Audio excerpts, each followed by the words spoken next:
Welcome to the Del Walmsley Radio Show.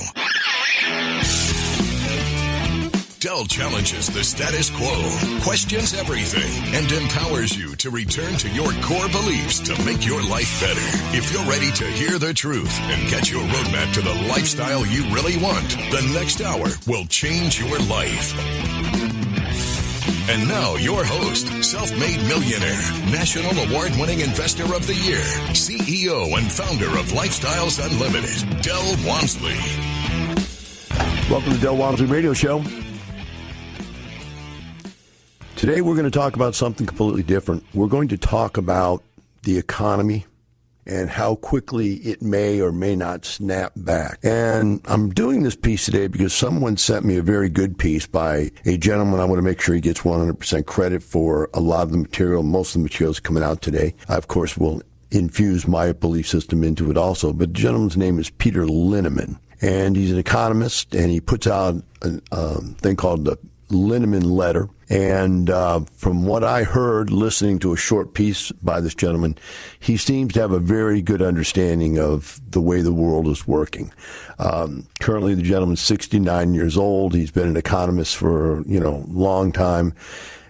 University of Chicago graduate, Central Catholic High School graduate, Ashland University graduate. He's got the background. The thing is, though, is that a lot of people have education, a lot of people have economic backgrounds, but they don't get what's really going on, nor can they explain it in human terms. And he was being interviewed by a guy, quite honestly, which was really a terrible, terrible interviewer, because what he was trying to do was show how much smarter he was than Peter Linneman. I don't remember the guy's name. I'm not even going to look it up because it's irrelevant. But he was talking in all these big terms and numbers and $27 trillion and $16 trillion and 42%, 112, 5% up, 2% down, da, da, da, da, da, da.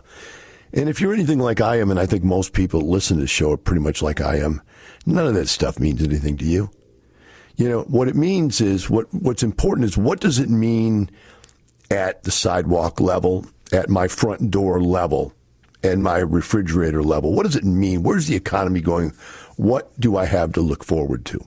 Now, I'm also involved in a lot of real estate investing. I think some of you have heard this before. Laugh, laugh, joke, joke. I've been doing it for 30 years, and I'm still currently investing in real estate. In fact, I closed a deal just yesterday. Got another one closing tomorrow. So I'm buying real estate deals out there, guys. I'm out there doing it right now. So if you think that there's no good deals out there, think again. There are deals out there. You just have to be out there looking hard and working through the process to get to the ones that work. Now, having said that, let's get back to what I wanted to talk about, this Peter Linneman guy. He coined a phrase called a butterfly recovery. And I'm trying to take this down to human terms and say, think of the way a butterfly floats through the sky. It kind of just flitters up and flitters down and flitters across and so on. And if his metaphor is meant to be exactly like the flight of a butterfly, what he's really saying is the economy is going to go up, go down, go sideways, flutter around, et cetera, et cetera, et cetera. There's no direct lineage up, direct lineage down that he sees during this butterfly effect. So we need to discuss, what does he believe the butterfly effect is from? He talks about the fact that this pandemic comes along, and all of a sudden the government is saying to you, you can't work. You can't open a business. You can't open your business. You have to close down. And also scaring the death out of you that you're going to die if you don't. So now we've got a country full of people that aren't working and a country full of people that are scared to death. What happens to the economics of the country during that time? Well, obviously, consumer consumption goes way down. You think about restaurants, hotels, travel, all that type of stuff is just basically gone. So we're losing some percentage of our total economy is just gone, just completely gone. And so we dropped down to 16% unemployment, I believe was the low that I remember reading the other day. And we went through it. We fought it out and the government came back and said, you know what? We're in a situation where we have created victims. It's not their fault victims. I mean, victims that have done nothing to be in the position they're in. People didn't lose their jobs because they didn't get up and go to work. They didn't lose their jobs because they did a poor job at work. Businesses didn't shut down because they did a poor job of serving their customer or didn't get the economics of their product right. All of the normal reasons that an economy would go crashing down had nothing to do with this economy crashing down. Massive amount of money is available. The government this time, instead of 2008, realized that if you're going to have a recession, if you're going to have this kind of a problem, unemployment, you need to pump the entire economy with as much money as you possibly can, and they've pumped trillions in. I'm not going to quote all the numbers these guys were quoting back and forth at each other because it's irrelevant. You know, the government's just been throwing money at the problem for about a year and a half, 2 years now, maybe even more than that, but at least that. And so we know that there's this money out there, and because the money was out there, we limped through survival. Now, as I said yesterday, if you would have listened to my show, we've talked about the fact that we didn't really, most of us, die. We limped. We slowed down a little bit. But then we've come back. And we came back because of the stimulus packages, because of the PPP. These guys did it right this time. They didn't let the bottom fall out of the economy. And so just as soon as they started lowering the rate of growth of the virus, then the economy started picking back up. And that happened until we came to summer. And in midsummer, then it was the, oh my gosh, the summer problem is, or in midsummer, I'm sorry, we got through summer, then it started to get cold again. And, you know, they said it was going to go through the roof during the winter. And of course it did. They knew it was going to happen. They told us it was going to happen. And it happened. Right? That's the way the flu works. And this is a form of flu, I believe, the virus. And we now have this situation, what he brought up. And I thought that was a very interesting observation. He said, the reason that the economy could not come back completely and will not come back completely for quite a while is this. We still have governments around the country, city, state, county, local, telling people they can't open their businesses. They can't open past a certain amount of time. They can only serve a certain number of people, et cetera, et cetera, et cetera. So there's still control there, right? But secondly, you now have an entire electorate of people. The entire economy is filled with people skeptical of going out. I wouldn't get on a plane right now. This guy said he had not gotten on a plane. He used to fly all the time. He goes, well, it's my age. He goes, it's my age also. I'm 64 years old. Do you think I want to risk getting on a plane? Right? Do you want to risk going to a baseball game, football game, just whatever game? It doesn't really matter. I'm not going. Why? I don't want to die. And so he made this point that was so, I would say, sound and human felt, that you now have a double-edged sword here. The double-edged sword is the government still doesn't want you to open your business, still wants you to shut down and protect everybody. And you yourself, even if they would let you go, might not go to a basketball, football game, baseball game. You might not even go, even though they might open up the airlines. You might not even still be willing to go. That's the real challenge. So he says because of these two reasons, we have a couple of issues here. The first issue is we have all these people with no money. They've lived out all their savings. They've taken all their unemployment, and they need more money. And the government is and should be required to give them that money since they took that money away from them. Now, you say, why? Because they, being broke with no jobs, cannot go borrow enough money to survive. On the other hand, the government, and this is a great point he made, the government can borrow as much as it wants. It can make as much money as it wants to make, and no one will stop it. So what does that mean? Bottom line, the government needs to borrow the money, create the debt, and give it to the people to live on. We'll be right back with the Del Walmsley Radio Show.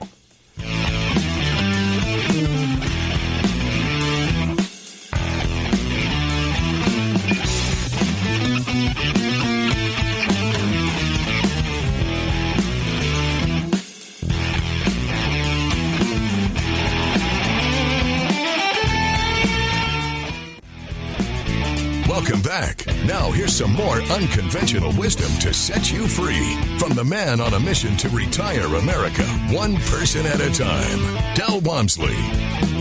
Welcome back to the Del Walmsley Radio Show. Today we're discussing Peter Linneman's theory of the butterfly recovery, which is a soft, floating, but never really get there recovery type situation. His next theory is that we have a period of time before this stuff really goes away. And they came up with some statistics that were, pretty good, but it basically said was at this rate of people becoming inoculated.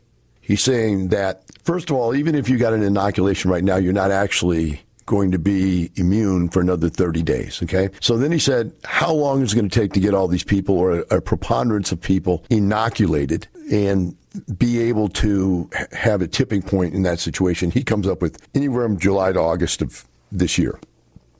I don't know if that's relevant or not. The way it's going so slow, I don't know if even then will happen. But that's the number he came up with, and he's an economist, and I'm just a guy that buys real estate. So we'll live with that. So by August, enough people should be inoculated. Then he says, now there's still the layover of, okay, has the economy come back yet? And when you look at it and you say, well, we're at 6.5% unemployment right now, and I remember back during the Obama days, it never got any better than 6.5%. I remember back when I was in high school and they were teaching us economics that 6% unemployment was what we called full employment, which meant if you had any more employment than 6%, you would have inflation, because you would have more jobs chasing less people, and less people would demand to get paid more money because there weren't enough people to fill the job. So they never wanted unemployment to go below 6%. That was called, full employment. So now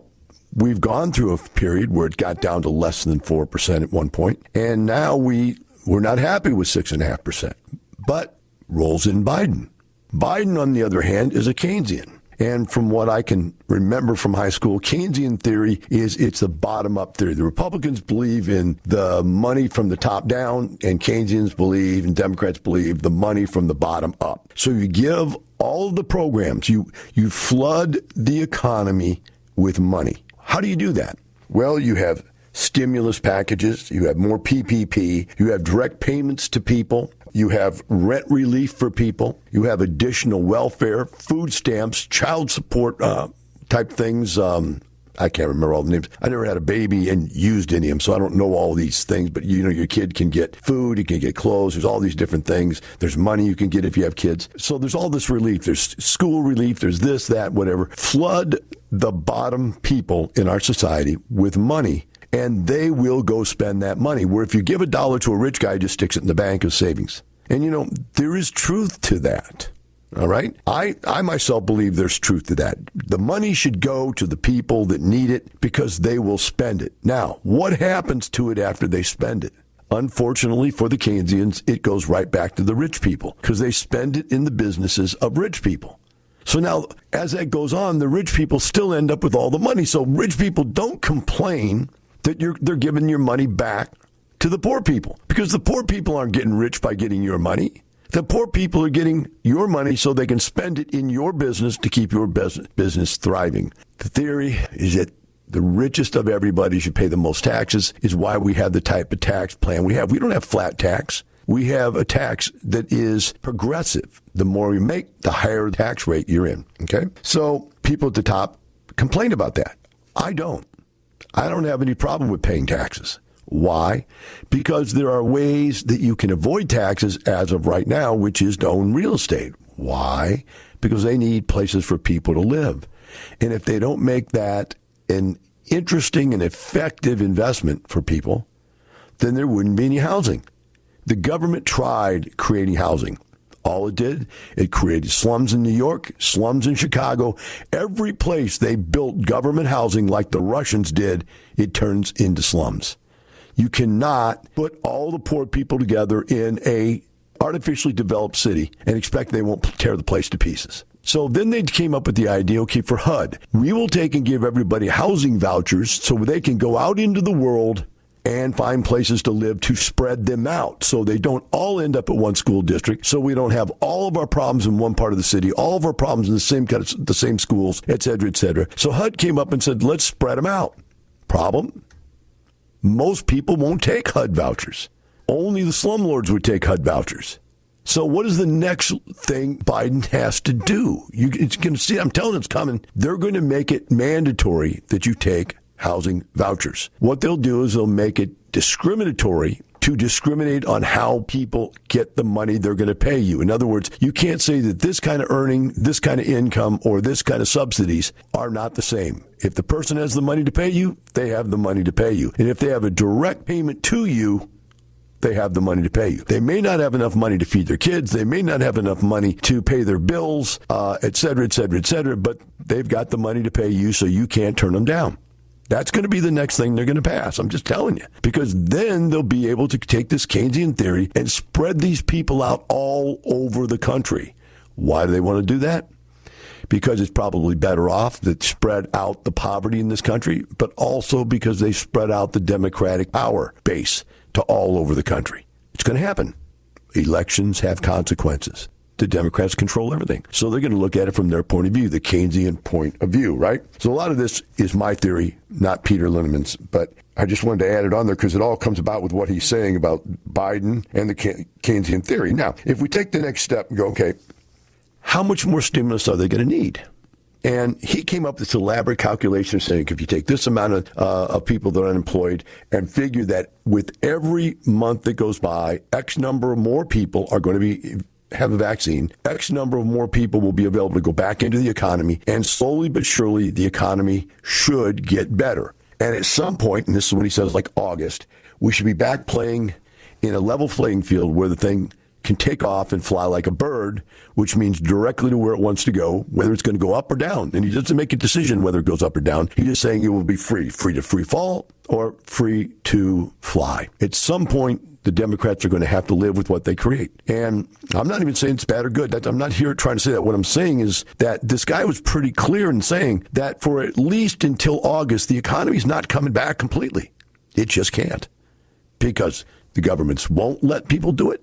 And people are afraid to do it, right? So the next question comes up with, if you keep pumping and pumping and pumping this thing with stimulus and more stimulus and more stimulus, what happens? This is one of the most interesting parts of his comment. We'll get it when we come back after the break.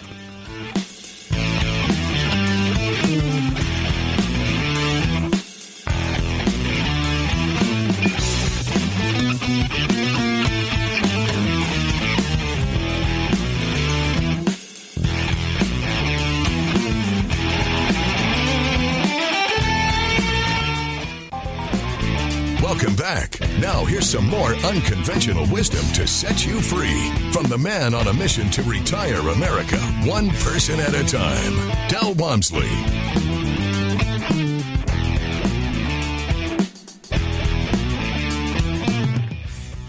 Today we're covering Peter Linneman's butterfly recovery effect, and we came to the point where the big question comes to this. He is calling for more stimulus. Biden is calling for more stimulus. Pretty much everybody is calling for more stimulus for these reasons. The people that are being hurt are not being hurt because of their own fault. The government destroyed them. The pandemic didn't destroy them. The government destroyed them. Now, we'll leave it that the government believes it made the right decision. Okay, we get that. But now the question is, what about these poor people? Due to no fault of their own, how do they survive? And the answer is we have to give them money to survive. We took their income away from them. We took their jobs and their businesses away from them, right? And historically, it's a part of the Constitution that if you take something from somebody called eminent domain, if you take a piece of real estate, you have to fairly compensate them. Well, these people need to be fairly compensated. You need to give them back their income so they can survive, so the economy can survive, so everybody survives. And before we went to break, we talked about the concept, but why don't they just borrow money to survive? Because they can't, because they have no income. They have no way to pay the debt back, so no one will lend it to them. But the government, on the other hand, can put together all the debt at once, and it isn't going to bother anybody. I heard an economist say it one time. I thought it was just amazing. He goes, don't ever worry about how much debt the U.S. government has. Our kids are not paying for it. Our grandkids are not paying for it. It's just going to get deflated away, and our debt will never get called. The only way our debt can get called is if China is willing to throw an atomic bomb at us because we didn't pay. Because if we don't pay, there's nothing they can do except go, well, we won't buy your stuff anymore. I go, okay, then we won't buy your stuff anymore. And then what will happen? The economies of both countries will go down. Everybody will be happy that they hate each other, but nothing will happen. We will survive without China. So there's really no way to worry about the debt the government produces. So why not produce more and more and more and more debt, right? So then you get to the question, well, what about inflation? When you keep adding debt and pumping money into the system, does that not create inflation? And this, my friends, is one of the best, I'd say, most important revelations that I got from this talk. He brings up the point of Milton Friedman, who is a famous economist. And I'm quoting this right out of the internet, all right? Milton Friedman famously said, inflation is always and everywhere a monetary phenomenon in the sense that it is and can be produced only by more rapid increases in the quantity of money than in the output it should produce. And I just put in the it should produce part myself. So in other words, when you keep pumping money into the economy and there are no new businesses growing like right now, there's no expansion, there's nothing. You say, well, there is no inflation. Where did inflation go? There's nothing's getting more expensive. And it says we currently engage in this test of the proposition. Here's the deal. Let me put it in layman words. If you keep pumping money in, according to Milton Friedman, logically there has to be inflation. But here's the mistake. Most of us believe that inflation is measured by consumer price index, consumer inflation. And what Linneman said was, that's not the case. There is lots of inflations out there. There are prices for everything. The price of housing has skyrocketed. I used to buy houses when I first started at $25,000 a door. They're now median price is $250,000. That's 1,000 times more. That is price inflation. I used to buy apartments at $10,000 a door. We're now buying them at $150,000 a door. That is price inflation. The stock market a couple of years ago went all the way down to $6,000. It's now $31,000. That is price inflation. Oil hasn't inflated. Gold hasn't inflated. Silver hasn't inflated anywhere near what they have in the past. But they are inflated from what they have as lows. So what it's saying is when this money hits the marketplace, it seeks a place to settle. Now, here's the interesting part. It seeks a place to settle that produces income. Smart money, which I said, all money ends up in the hands of the rich and the business class. Because all poor people, when you give them money, spend it. It gets spent into the business and absorbed by the rich people, right? It all ends up in the rich people's hands, and what do they do with it? They look for places to put it to earn more money. This is the wealth cycle that I've taught for 30 years. Buy one house, 10 houses, an apartment, 2 apartments, 8, 20, 500 units, 1,000 units, 2,000, 5,000 units. And as you keep putting the money and the profits back in, you become one of those rich people. And much quicker than you'd even believe. But now, when you look at it, savings accounts, right now, I've been tracking savings accounts for the last 3 years. When I first started watching savings accounts, interest rates were less than 0.5%. They were like 0.35% interest. They're now back, they went all the way up to 2.5% interest, and they're now back down to, on average, slightly under 0.5% on the best places. And my savings account in Wells Fargo is only 0.16 for the savings account, 0.03 for the checking account. So now you're looking for places to put your money. Dividends are down 4% according to these guys. Interest is down 6% according to these guys.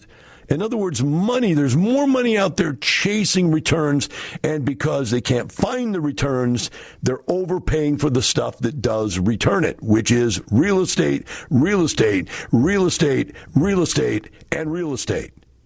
period. And the stock market, businesses, period. Wherever the business is, the business of the stock market, the businesses in the stock market, the business of real estate, the money is ending up there. Now, if the money keeps going in trying to buy that return, then the return on investment is going down.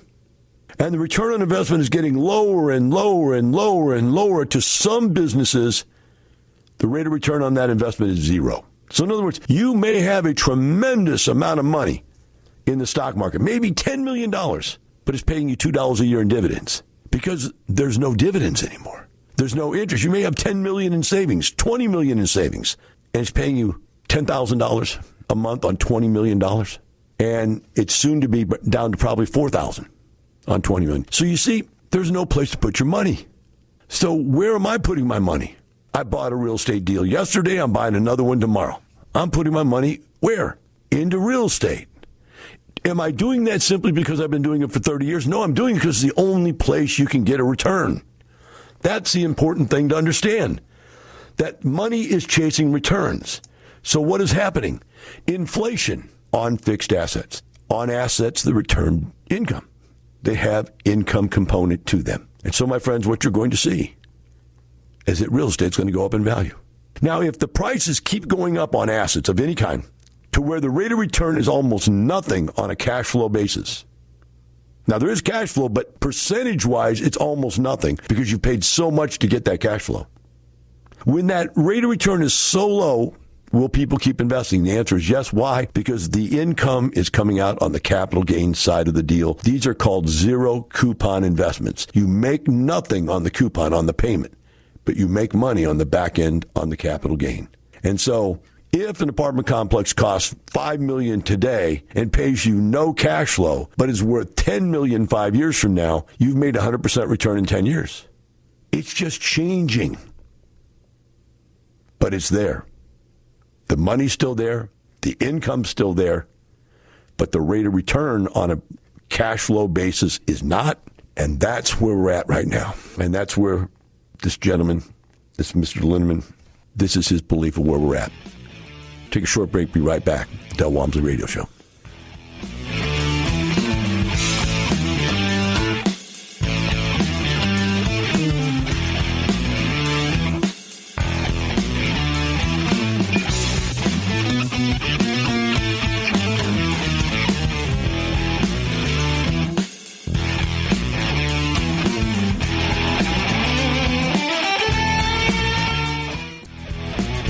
Welcome back. Now here's some more unconventional wisdom to set you free from the man on a mission to retire America, one person at a time, Del Walmsley.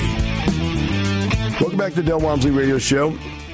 We've just finished the discussion of the butterfly effect that was proposed by Peter Linneman, and I hope you enjoyed it and listened to it a couple times maybe until you wrap your arms around it, because there's a lot of material in there. It really should be able to tell you where you're going to go as far as your investments if you pay close attention to it. Also, I'd recommend you go look him up on the internet, maybe sign up for his newsletter. He does have a regular newsletter, and I think I'm going to sign up for it. So if you want to get involved with that for yourself, that's up to you. I'm not getting paid to sell this stuff. I'm just telling you, I thought the guy really had some good ideas. So having said that, we want to take a look now at our national situation.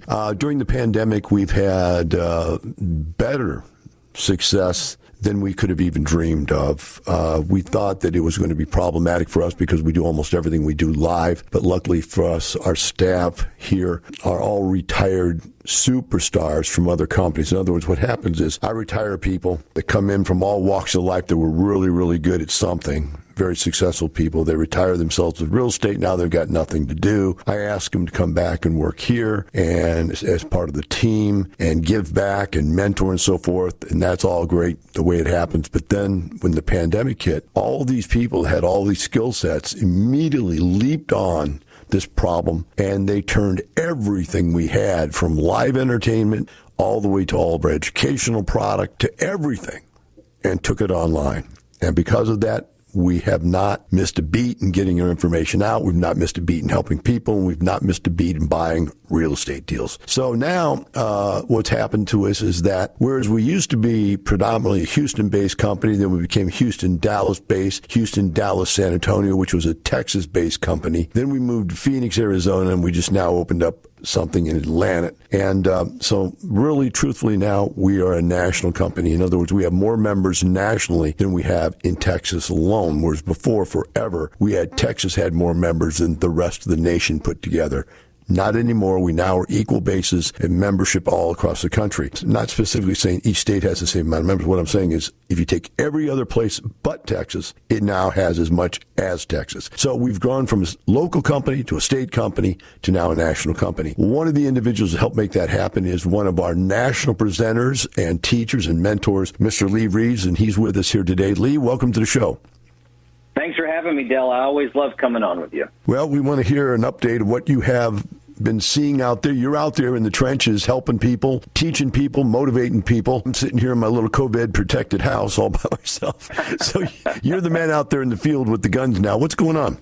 Well, listen, I love what you said about the butterfly effect and unintended consequences. And, yeah, one of the unintended consequences of this whole COVID thing is we really have pushed national and found ways to do it super effectively. We all want to come back in person. But we're finding ways to do what we do effectively. So I do want to mention some events coming up. We have some free workshops. Guys, if you want to check out lifestyles and learn the 5 ways that we make money in real estate, learn the 7 principles that we use to provide for our families and run our businesses, and see how the numbers really work in single-family and multifamily case studies, go to our free workshops. These are conducted by webinar right now. Register at lifestylesunlimited.com.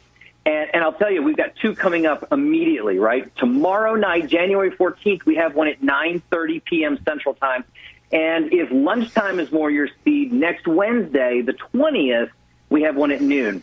In addition to that, we've got a case study coming up at the end of the month. This is where we really break down real members and their deals and what they did, and we can ask questions. That's on webinar. Register for that. That is Thursday, January 21st at 6 p.m. Central. And, you know, the butterfly effect talks about little actions leading to something bigger. And if you want to get involved in real estate, you really do need to attend our 2-day financial freedom seminar. We have one coming up next week. It is a 4-part financial freedom seminar. Those are in the evenings, guys. So after work, you can tune in, put the kids to bed, and do our 2-day class over 4 different evenings. That starts on the 19th of January. And then online, we have our traditional format. That's Saturday, January 23rd, and Sunday, January 24th. And we've got all kinds of other member events, right? We've got virtual meetups in Phoenix and San Antonio. And at the end of the month, I do need to mention this, Del, because this is really, really critical, and it's something I look forward to every year. In fact, we may have members over to our place, but the 2021 Economic Outlook with Dr. Mark Dotzauer, that's on webinar. And that's on January 28th. So, Del, I just want to leave people with, look, January is a great time to get started in real estate, right? The holidays are over, cold outside, people want to stay inside. So you can get out there and grab some great real estate deals. But before you do, you got to get up to speed with education from Lifestyles Unlimited. Absolutely. I just closed one yesterday. I don't know if you heard that on the show, but I closed one yesterday. I'm closing one tomorrow. So I bought 2 different deals in 2 days. And I was on the phone last night till about 7:30, 8 o'clock at night with the broker, one of our brokers here at Lifestyles, negotiating 2 more. I mean, it's just like, wow. I'm going crazy. But the reason is interest rates went from 2.5% down to less than 0.5%. Now think about that. If less than 0.5% to 1% is a 100% increase, right? 1%, and then to go up another 1%, that's a 300% increase, and then to 2.5 is a 400% increase. So it goes the other way too. I just had a 400% decrease in my return on my savings accounts. Now, you know me well enough to know. I said, man, I'm not gonna do this, because I went from making, probably I think it was $300,000 a year on my savings accounts down to, $7,000 a month, which if you add it up is going to be like $70,000 a year, $80,000 a year. I mean, that's devastating. I said, nah, that isn't happening. I'm buying real estate. That's all there is to it. I've been just sort of sitting on my thumb, not really caring. Well, Lee, thanks for coming on and sharing everything with us. And keep up the good work, man, because people really like it. And I know they really like it when you take the time to do the 4-day. A lot of people who couldn't commit to 2 full days, Saturday and Sunday, because of family or church or whatever, man, can really get into this 4-day thing. And I know it's harder on you to give it that way, but man, we appreciate you doing it. For the rest of you out there, get into one of these classes, get in there with Lee or one of the other presenters, and learn what it is we're talking about, so you too can say, it's not the money, it's the lifestyle. Have a wonderful day. information and opinions you hear on the Del Walmsley radio show are those of the host, Del Walmsley, his guests, and his callers, and do not necessarily reflect the opinions of this station, its affiliates, its management, or advertisers. The Del Walmsley show is for entertainment purposes only. Please consult a professional regarding your personal investment needs. Nothing presented on the Del Walmsley show constitutes an endorsement, recommendation, offer, or solicitation to buy or sell any product or security.